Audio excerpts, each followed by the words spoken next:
Today I'm beginning the last unit of the semester. And the last unit deals with punctuation.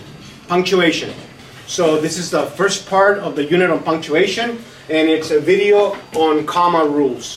I want to begin by telling you that I borrowed the framework, the outline of this website. It's called LEO. LEO stands for Literacy Education Online. And this is a website that comes from, or it's located in St. Cloud University in Minnesota. Okay, so the first comma rule you are familiar with because it deals with the coordinating conjunctions. In fact, you're going to be surprised on how many of these comma rules we have already discussed in class. Okay? So, you are well aware of fanboys. So this is an example that I've shown you before, I think. It's got two clauses with subject and verb. It's connected here with a fanboy but, and it reads, the current water bank used to be publicly owned, but it is now the private property of Linda and Stuart Resnick and other Kern County farmers. Okay? So we have a comma before the coordinating conjunction, or as we say, the fanboy. Second example, again, two complete clauses. They have subjects and verbs. We have had 5 years of drought, comma, yet farmers continue to plant more and more orchards. Now, one mistake that students do is that when they write a sentence that has one subject and two verbs, they want to put a comma here, which would be wrong. Okay? So you have to make sure that there is a separate subject and verb after the fanboy. After this word, there has to be a separate subject and verb. So this sentence, Anthony wants to go to a college in Arizona and is having trouble completing assignments at PC. I cannot put a comma here because I don't have a word such as he, and he is having trouble. If I had the word he in here, that would be separate subject and a verb. Because I don't, I have a subject and two verbs. The subject of these two verbs is Anthony. So I cannot put a comma here, okay? Students make that mistake. And so I want to let you know that you have to make sure there are two subjects and verbs, two pairs of subjects and verbs. Very good. Here's another example. Farming companies are still pumping an unlimited amount of water from the Kern County water bank and don't seem to be bothered by the drought. Now, if I had written, comma, and they don't seem to be bothered by the drought, then I would have, the comma would be okay. But because I don't have a separate subject for this verb, then this is just one clause, one subject, two verbs. Okay? That doesn't make two clauses. It only makes one clause with a subject and two verbs. So, no comma here. No comma here. Do you understand that? All right, very good. Okay, so the second comma rule has to do with introductory words, phrases, and clauses. They come at the beginning of the sentence before the main clause. Okay? So I'm going to show you examples of introductory words, introductory phrases, and introductory clauses. Okay? All right, so here's the first example of introductory words. Sadly, we have had 5 years of drought in the San Joaquin Valley. Fortunately, we continue to receive water from Northern California. So these are words. They come at the beginning. They're kind of introductory, and we put comma after them. Okay? All right. So now here's an example of an introductory phrase. It's actually more than one phrase. In addition, this is one phrase. This is another one. It's not an infinitive because this is a gerund, to raising 4 adolescents by herself. But these are phrases. In addition to raising 4 adolescents by herself, Manuela also works 60 hours during the week. So I have the phrases and then the comma. Introductory phrases. Second example. Well, this would be an introductory clause now. If I use even though Manuela is raising 4 adolescents by herself, then I have a clause because I have subject and verb. In the one before, I did not have, this is the one that I missed. The one before with Manuela, I did not have a subject and verb. Okay? Here's a second one that I skipped. Despite all the homework and her problems at home. Homework could be a subject, problems could be a subject, but they're not, because they're tied to this prepositional phrase. Despite all the homework and problems at home, no subject and verb. So introductory phrases. Here's the first clause. Now I have even though, which is a subordinating conjunction. Manuela is raising 4 adolescents by herself. She still works 60 hours a week and attends evening classes. So this is an introductory clause. From here to here, introductory clause, set off with a comma. Very good. This is a second example. As students walk into the classroom, comma, introductory clause. Gardea wonders how many have done the assigned homework. So again, a clause, an introductory clause. The third comma rule deals with when you have 3 or more words, phrases, or clauses in a row. Okay? So we call it a series. This is a series that has 3 adjectives. This cold, windy, rainy weather is not typical for the San Joaquin Valley in March. Okay? So 3 adjectives. Here are 5, a series of 5 nouns. Kayla, Monica, Yvette, Dulce, and Consuelo sit in the second row. 5 nouns. So I use, how many commas? 4. Okay? And this is a series of verbs. Jessica scrubbed, swept, and vacuumed all day. And still, her mother-in-law had stuff to complain about. So this is a different Jessica.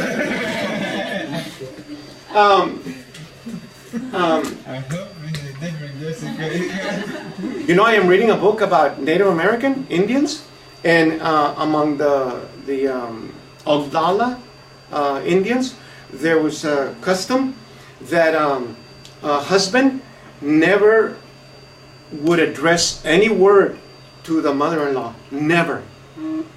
They never spoke to the mother-in-law. And I suppose the wives also never spoke to their mothers-in-law. I told my wife, you think that's a good idea?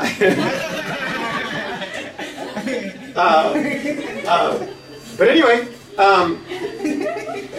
you can have 3 or more nouns, you can have 3 or more adjectives, or 3 or more verbs. Okay? And they're separated by commas. Very good. Now, you can have phrases, 3 or more phrases. As he collects homework papers, Gardea sees the students who have not done the homework sucking on candies, chewing pencils, or practicing self-hypnosis. Okay? So this is these are phrases with gerunds, and they're separated by commas. Okay? So this is a series of phrases. Here's another series of phrases. Gardea wrote Lencho Unhinged, a punk grammar drama to present grammar in an interesting format, to encourage students to talk about grammar, and to have students write about grammar components. So these are three reasons. They're presented in the form of infinitives. Infinitives to present, to encourage, and to have. So they're separated by commas. A series of phrases. Now, here are a series of clauses with subjects and verb. Even though Gardea distributes many handouts, even though he writes plenty of examples on the board, and even though he provides practice with ungraded assignments, he is still not sure whether each student is learning. Three clauses, three dependent clauses, okay? They begin with even though, even though. A second example with clauses, these are independent clauses. No, they're also dependent. I thought it was, they're also dependent. You will earn an A in your final paper if you summarize the main points correctly, if you include pertinent quotes, and if at least 80% of your paper is written in your own words with a minimum number of sentence mistakes. Okay?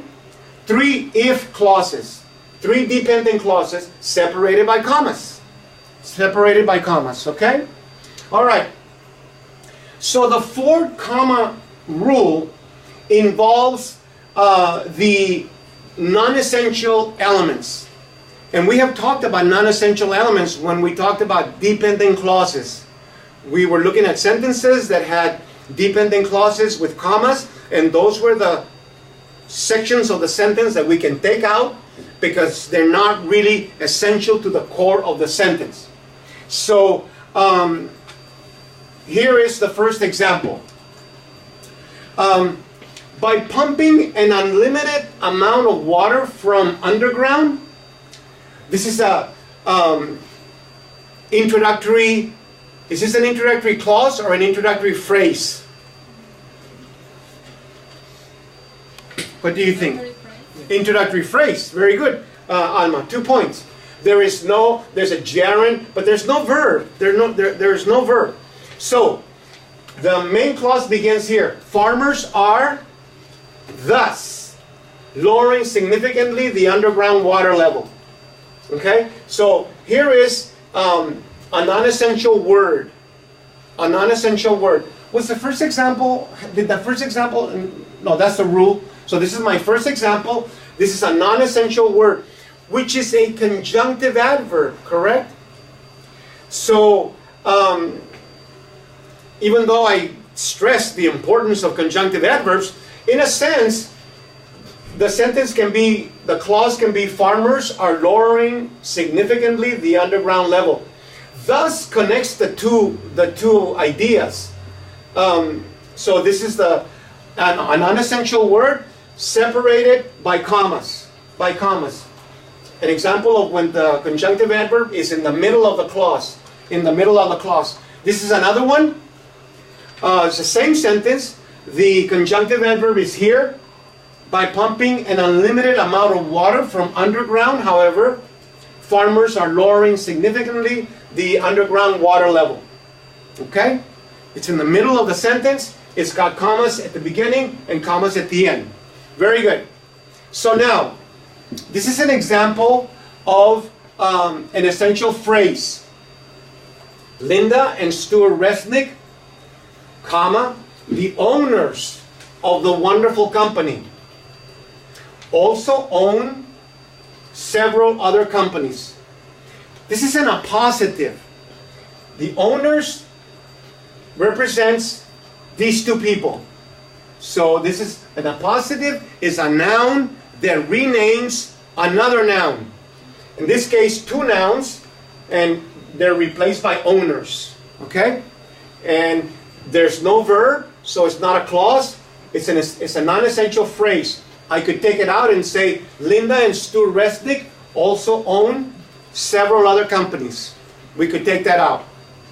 Okay? Very good. Second example is this. Linda and Stuart Resnick, according to Josh Harkin, Harkinson also own 140 square miles of orchards. So, according to Judge Harkinson, is a non-essential clause. We could leave it out and just write Linda and Stu Resnick also own 140 square miles of orchards. Okay? Non-essential phrases. Now, here's one with a non-essential clause. The Resnicks, comma, who own, subject and verb, the largest share of the Kern water bank, according to Harkinson, built canals to connect the bank to the state and federal water systems. So this sentence has a non-essential clause and a non-essential phrase right next to each other. So here are the commas for the separating the clause, and this is the comma and that separates also the non-essential phrase. Okay? Do you see that? All right, very good. So the fifth common rule involves quotations. We just finished the unit on quotations, so this one we're also familiar with. Okay? So here's an example of a complete sentence quote. In the article, meet the California couple who uses more water. Josh Harkinson reports. So right before the quote, I have the comma. Now, I don't put the comma if I use which word? That. If I put that, no comma. But if I say writes, says, argues, illustrates, comma. Very good. So my second example involves what kind of clause, what kind of quote is this? What kind of quote is that? Do you remember? Over the last decade, comma, Harkinson explains, California's almond acreage has increased by 47% and its pistachio acreage has doubled. Interrupted quote. Very good, Luis, thank you. An interrupted quote. And in an interrupted quote, we need two commas after the first section and before the second section of the quote. All right? Very good. So that's rule number 5. Rule number 6 involves afterthoughts and contrasting elements. Afterthoughts are things that we say at the end of a sentence, like this. Now, she was there, wasn't she? We tag, we connect something at the end of a sentence. And so it's like we think of it after we say something, and we tag it on. So this is called an afterthought. It's kind of weird because it's a question and a statement. But when people speak, we speak this way. We add things. In Spanish, we do it too. María no vino a la clase. ¿Qué no? We say things like that. ¿Verdad? Verdad is kind of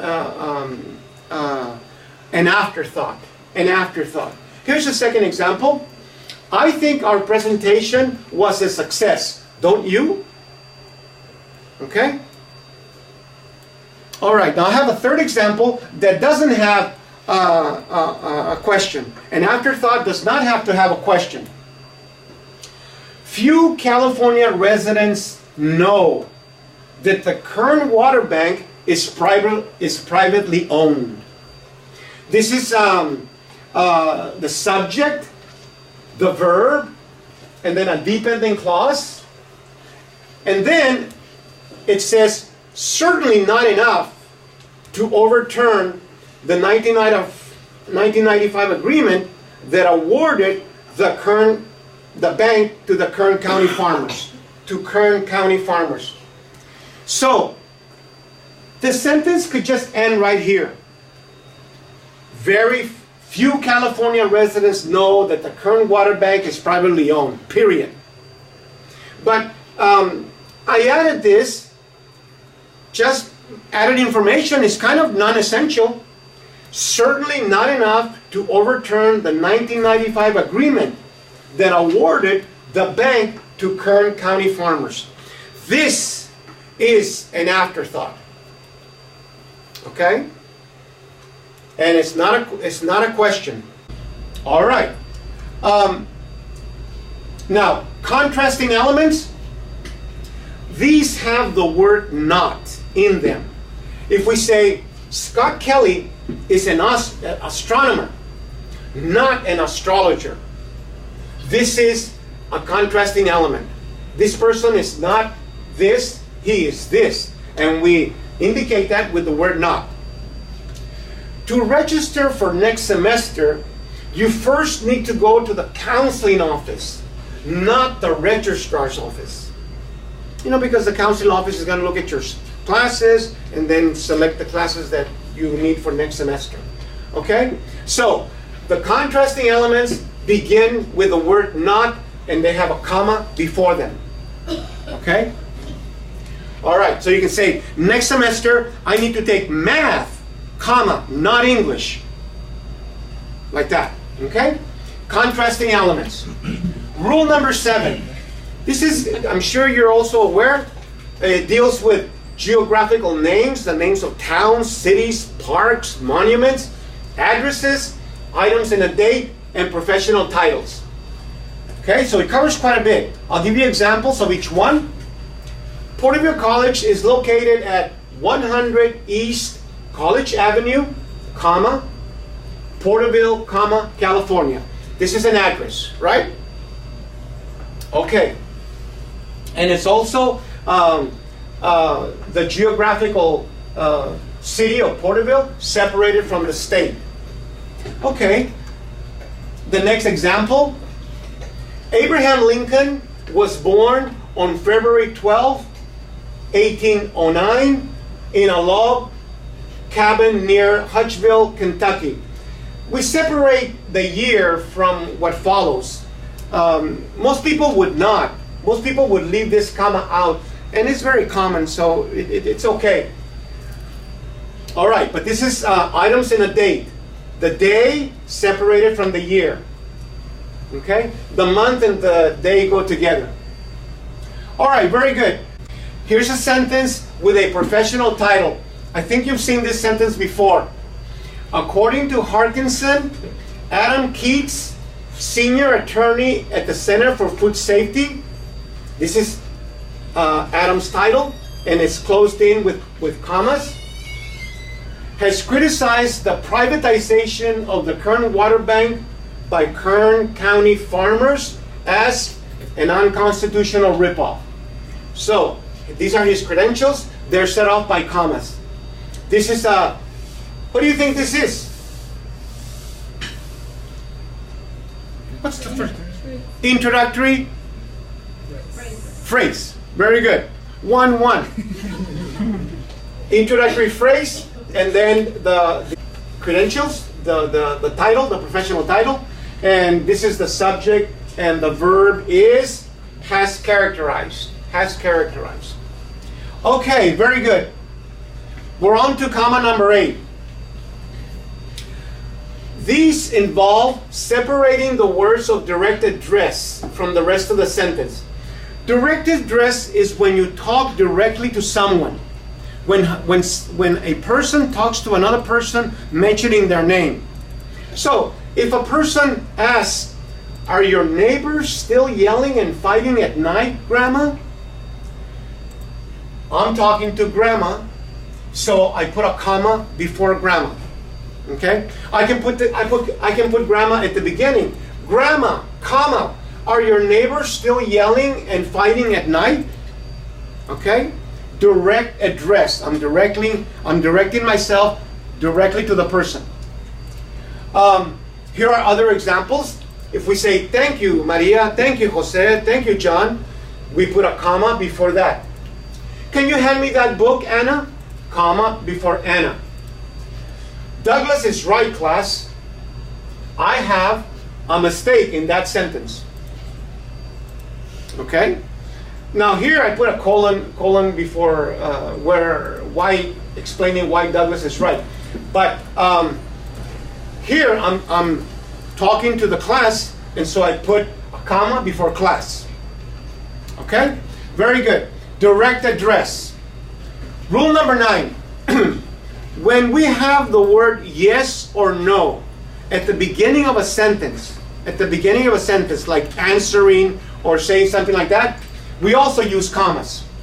Yes, your fourth summary is due next Tuesday, and I need a period here. Okay? I left out my period. And one with no. No, you cannot make up an in-class group competition. Okay? So before the yes, after the yes, comma, after the no, comma. Now, if I say we have no homework tonight, which is not true. We have no homework tonight. Am I going to use a comma after no? No. No. Only at the beginning of the sentence. Only at the beginning of the sentence. Yes, we do have homework tonight. All right. Comma number 10 involves two adjectives side by side without the word and. Two adjectives side by side, not joined by the word and.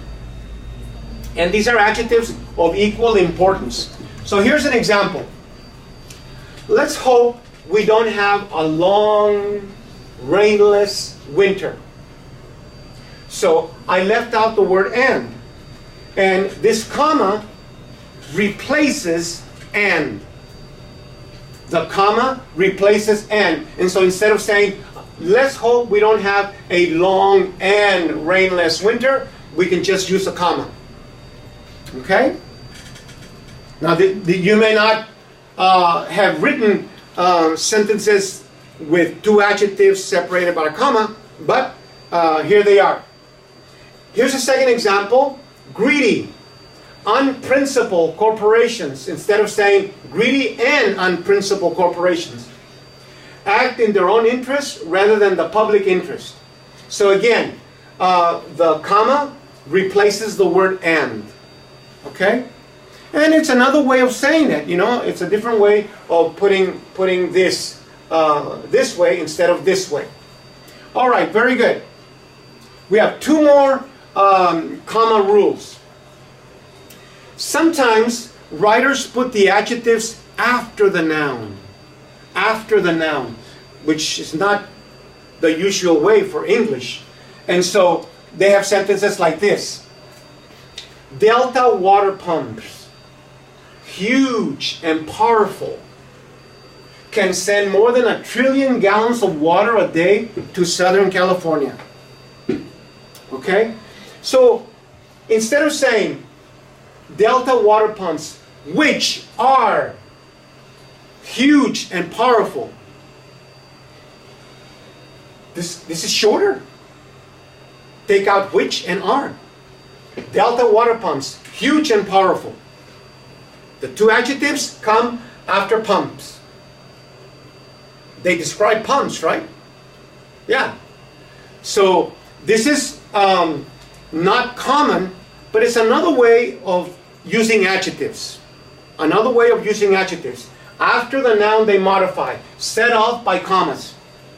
Okay? Now here, if I put, instead of using the comma between two adjectives, on that example I think it would be awkward.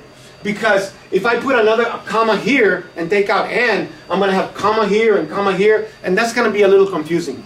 Yeah. Okay. Here's a second example. It is not surprising that Kern County farming companies, rich and politically influential, were able to change water regulations in their favor. Okay? Rich and politically influential describe companies. Normally, they would say, it is not surprising that the rich and politically influential Kern County companies. Normally, these two words would go here. Okay? But here they come after, and they're set off by commas. Okay? The last rule is general, and it's not very specific. This says a comma is necessary in situations where the meaning of the sentence would otherwise be vague, not very clear, or misleading. Misleading would be saying what you don't mean to say. Saying what you don't mean to say. For example, this is wrong because it joins these two parts.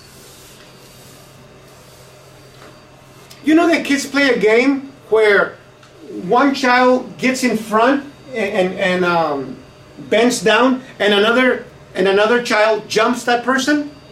Yeah, okay. Well, this would be like that, jumping the man. You see? But that makes it confusing, because by jumping the man, this is almost a prepositional phrase here, and so this is the object of this preposition. But this is what the writer means to say. By jumping, the man managed to escape the fire. So you can see that the use of the comma makes clear what the writer is trying to say. The second, I have other examples. If I don't put this comma here, this could mean 22, like the age of the person. By the time Jim was 20, it's not by the time Jim was 22. By the time Jim was 20, 2 of his poems had been published. Now look at these 2 sentences. One doesn't have commas, one has commas. And the meaning is different. Here, the intelligent person is the teacher. Susan thinks her teacher is very intelligent. But here, Susan thinks her teacher is very intelligent. The intelligent person here is Susan. Okay? And the commas clarify the meaning.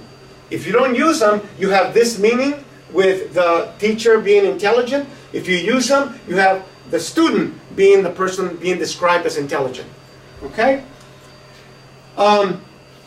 Sometimes we say things where there are 2 verbs, the same verbs side by side. Whatever happens, happens because it must. But which one do you think is better? This one or this one? The first one? The second one. Yeah, the second one. Because without the comma, there's no pause, and you would say, whatever happens, happens.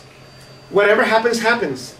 Okay? But the comma gives it a little pause. Whatever happens, happens because it must. Same thing here. Here it would be, what will be, will be. What will be, will be. Whatever will be, will be. Whatever will be, will be. But here, whatever will be, will be. And what enables that pronunciation is the comma. Whatever will be, will be. Okay?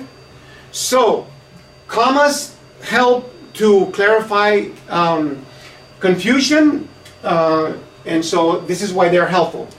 Okay. Now, imagine a mother writing a letter to her daughter or son. And at the end of the letter, the mother wants to end the letter by saying, this, love your retired mother. Which one do you think she says? She means this one or this one? The second one. The second one. Because we say, okay, like a short way to say, I love you, your retired mother. But here, this is a command. You better love your retired mother. You see? So the comma clarifies this. Okay? All right. So I gave you 12 comma rules. I want to run them by again very quickly. The first one dealt with fanboys, 2 coordinating two independent clauses, but we don't use a comma if there's one subject and two verbs. The second rule was words that come at the beginning of a sentence as an introduction. Words, phrases, or clauses that are introductory. The third comma rule had to do with separating three or more words, three or more phrases, three or more clauses with commas. The fourth rule dealt with non-essential words, non-essential phrases, or non-essential clauses that can be left out, and so we punctuate them with commas on either end. The fifth comma rule had to deal with separating quotations with commas, either complete quotations or quotations that are interrupted. The sixth comma rule dealt with afterthoughts and contrasting elements. The seventh comma rule deals with geographical names, addresses, items and dates, and professional titles. Comma rule number 8, we use to separate words of direct address when we're talking to someone directly.